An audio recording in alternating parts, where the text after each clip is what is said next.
La rationalisation est le processus qui consiste à chercher des explications et des excuses à tout ce qui arrive à une personne. Elle s'étend à certaines situations, sentiments, pensées et comportements. De cette manière, les gens protègent leur psychisme des expériences traumatisantes. De prime abord, tout semble logique, mais en fait, il s'agit souvent d'une tentative pour cacher les véritables motifs et émotions. Puis-je toujours?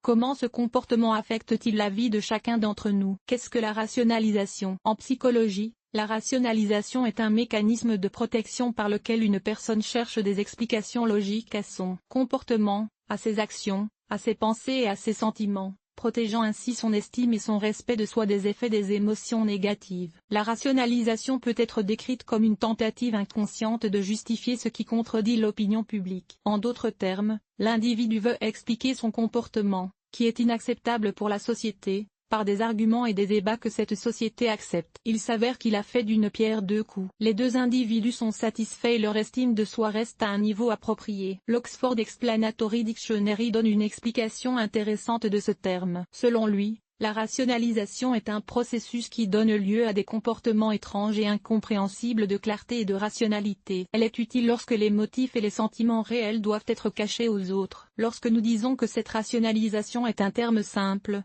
la définition est la suivante. Il s'agit de la recherche de motifs qui expliquent les modèles indésirables de comportement humain et l'aident à maintenir un état de confort et d'harmonie intérieure. Exemple. Une personne n'a pas vu la nécessité d'aider un parent dans une situation critique. Elle justifie son action par le fait que son aide n'apporte pas le résultat escompté, mais au contraire ne fait qu'aggraver la situation. Autre exemple. Un alcoolique justifie sa dépendance par le fait que son médecin lui a recommandé de consommer de petites quantités d'alcool pour traiter sa maladie. La façon dont les gens se justifient est choisie inconsciemment. La cause réelle de l'auto-justification est la même inconscience. L'individu choisit des mots qui le présentent sous un jour favorable à la société et qui l'aident à rester respecté à ses propres yeux. À l'issue d'un acquittement, une personne peut réfléchir à ses actes. Elle comprend alors que certains de ses raisonnements et de ses paroles sont partiellement vrais. Mais elle trouve cette excuse. C'est parce que le déclin de l'estime de soi ne faisait pas partie de son plan. Sa tâche principale à l'heure actuelle est de mettre en conformité les idéaux qu'il s'est inventés. La rationalisation inconsciente ne peut être qualifiée de tromperie, mais elle est en même temps considérée comme le mécanisme de défense psychologique le plus dangereux. Et ce malgré le fait que, dans la plupart des cas, les paroles d'une personne sont généralement vraies. Le danger est que la vie devient trop prévisible parce que chaque pas et chaque action sont toujours justifiés et excusés. Si l'on ne tient pas compte de ce qui précède,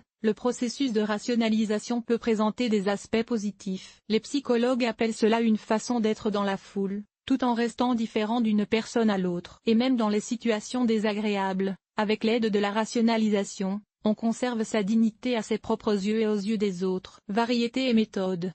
La rationalisation, considérée comme un mécanisme de défense psychologique, peut être de deux types directs. Les individus justifient leurs actions, leurs pensées et leurs sentiments. Indirect, des objets externes sont impliqués dans la justification. La psychologie distingue également plusieurs variantes de ce processus. Rationalisation individuelle ou collective. Dans le premier cas, l'individu se protège exclusivement. Dans le second cas, il s'agit d'un groupe de personnes avec lesquelles il s'associe. Rationalisation effective.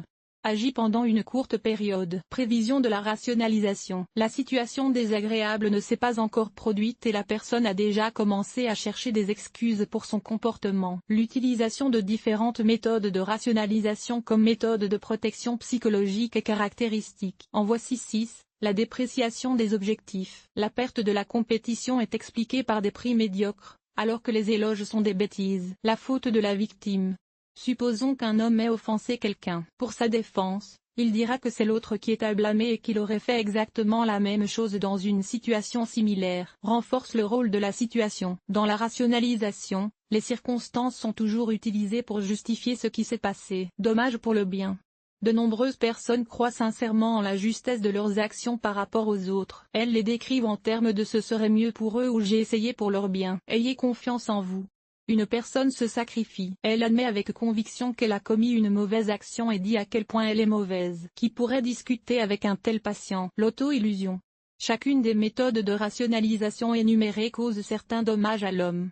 Groupe à risque. La rationalisation est un moyen très populaire de protéger le psychisme des émotions indésirables. Elle est utilisée par de nombreuses personnes, par exemple dans le cas du groupe self, où la personne n'est pas en mesure de contrôler ses propres émotions. Mais il s'agit surtout de personnes qui ont vraiment besoin d'une aide psychologique. Catégorie groupe à risque 2, personnalité obsessionnelle compulsive. Ils doutent de tout.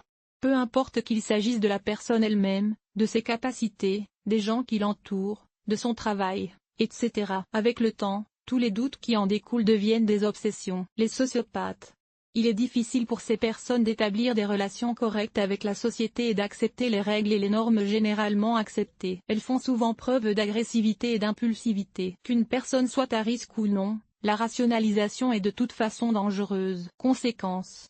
La rationalisation peut sembler n'avoir rien de mauvais en soi. En effet, elle permet de garder la face et de se sortir honorablement de toutes les situations. Cependant, tout est beaucoup plus compliqué. Cette façon de résoudre le problème ne fonctionne pas. On essaie de ne cacher qu'elle et de se protéger d'elle. Il essaie de montrer qu'il est meilleur qu'il ne l'est réellement, mais cela ne fait que compliquer la situation. En outre, lors de la rationalisation, de l'étiquetage, de la simplification et de la construction d'un comportement erratique, une personne agit toujours selon un modèle préétabli. En conséquence, sa vie devient ennuyeuse et grise. L'individu a du mal à être surpris par quoi que ce soit. Oui, il ne le souhaite pas, car il perd tout intérêt pour la réalité. Avantages et inconvénients de la rationalisation. Comme d'autres méthodes de protection psychologique, la rationalisation présente des avantages et des inconvénients. Les avantages sont les suivants: préservation de la confiance en soi, élimination de l'anxiété et de l'excès de bande passante, préservation des niveaux souhaités d'estime de soi et de respect de soi, établissement d'un monde valide et prévisible, possibilité de justifier pleinement toutes ses actions et de ne pas chercher à changer. Parmi les lacunes de la rationalisation,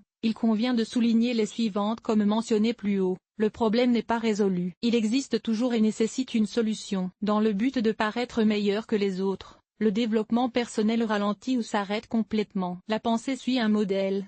Avec le temps, une personne suit le même schéma. Elle sait à l'avance ce qu'elle dira et comment elle se comportera dans une situation donnée. Avec des explications et des justifications en tête, la personne perd la foi en l'impossible. L'utilisation fréquente de la rationalisation au fil du temps entraîne l'apparition de névroses et de divers troubles mentaux, et intensifie les conflits internes. Comment repérer et résoudre la rationalisation? Les rationalisateurs ont tendance à analyser et à évaluer rapidement les différentes situations. De l'extérieur, même les plus difficiles d'entre elles semblent ne pas lui demander de temps de réflexion et il prend des décisions en quelques secondes. Il sait toujours pourquoi une situation a évolué comme elle l'a fait, mais cela ne change rien. Vous pouvez réduire l'impact de la rationalisation de plusieurs manières. Réfléchissez à la vitesse à laquelle la situation peut être analysée. Soyez conscient des liens que vous établissez entre les événements. Laissez-les se sentir eux-mêmes au moins parfois et laissez-les ressentir leurs émotions. Peu importe ce qui est positif ou négatif. Ne collez pas d'étiquette et ne décrivez pas le comportement des personnes qui vous entourent. Observez simplement.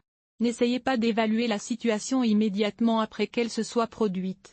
Ne donnez pas de conseils. Rejetez l'habitude de systématiser les modèles. Et la règle la plus importante dans la lutte contre la rationalisation, percevoir chaque situation, émotion ou sentiment comme quelque chose d'intéressant, quelque chose qui ne correspond pas à un modèle ou à un stéréotype. Ce n'est que dans ce cas que la vie sera intéressante. Exemple de vie.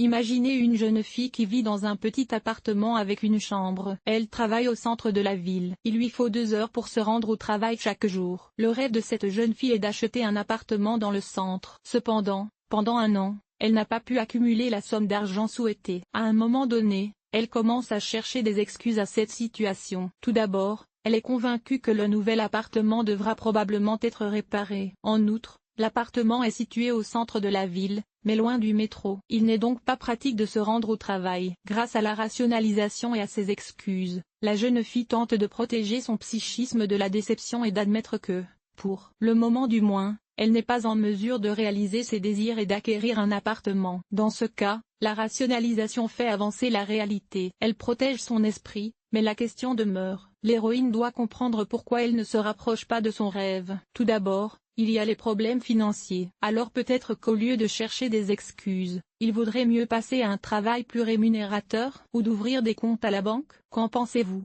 Autre exemple de rationalisation. Imaginez un homme qui va faire du shopping avec sa femme pour acheter une robe. Elle a besoin de quelque chose de beau et de cher, adapté aux ambulances de ses camarades de classe. La femme a passé en revue des dizaines de modèles différents, mais aucun d'entre eux ne lui a plu. Partout, elle a trouvé un défaut. Ici, La couleur ne convient pas et est trop courte. Dans cette robe, les boutons ne sont pas à leur place. Résultat, l'épouse se retrouve sans achat. Comment en est-on arrivé là? Le fait est que l'homme n'a pas les moyens de payer un article aussi cher. Il le comprend parfaitement. Mais pour protéger son psychisme de cette prise de conscience désagréable, il cherche les inconvénients de tout ce que sa femme choisit. Et il croit sincèrement que les raisons de son refus sont plus qu'objectives. Conclusion.